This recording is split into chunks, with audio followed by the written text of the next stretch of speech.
is Casey, and I haven't done a video in a while. This isn't my YouTube channel, it's my husband, but he hasn't uploaded anything. So I am rereading one of my favorite books, Life Without Limits, and it's written by Nick Vujicic. I'm sorry I pronounced his name wrong the last time I mentioned him. And it is about a young man who is, I think, around the same age or a few years younger than I am, who was born in Serbia, but grew up for part of his life in Australia, and then later moved to the United States. Nick Vujicic, I find interesting, is actually from an apostolic family, because even though I am not apostolic, my father is apostolic, and my great-grandfather was an apostolic missionary, and I actually grew up in an Assembly of God, but I've been to the Apostolic Church, and I agree with many of their teachings, but I have a problem with one doctrine that the Apostolic Church teaches, and that is this notion that anyone who is not saved according to the rules of the Apostolic Church is not truly saved and is destined for hell. I don't agree with this based on the fact that Matthew 14:16, Jesus himself said, I am the way, the truth, and the life, and no man comes to the Father except through me.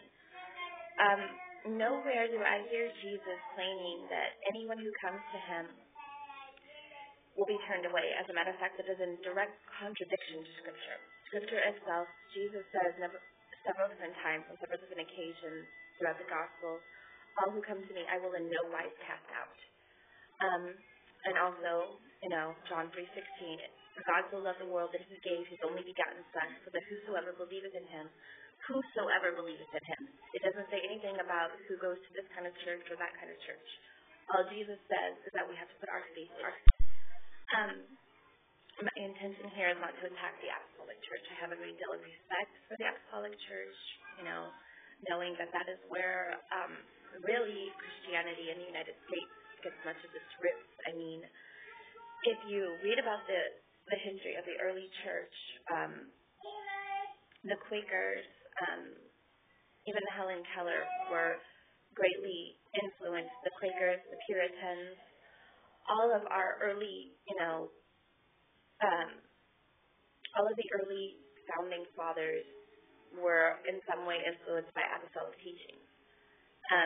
Anyways, that's not my point in this video. My point is that I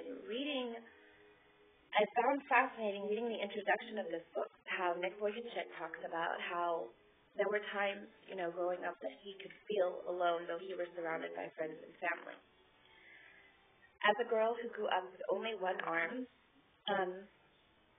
I answered yes to a question like this on a psychological evaluation and ended up being diagnosed with a personality disorder because of me saying this. Well, anyone who has ever faced a disability, say blindness, say deafness, say anything of that sort, it is a perfectly normal reaction to a disability, especially one that affects your physical appearance and therefore affects how people perceive you, for you to feel alone because, there aren't many people that you will meet every day who face the same unique challenges you do. This is not the same thing as having antisocial or narcissistic personality disorder.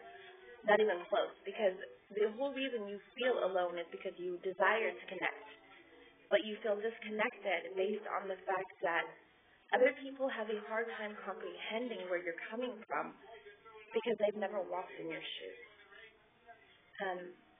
I'm going to have to redo this video. It really got messed up, and my baby was sort of crying and talking in the background.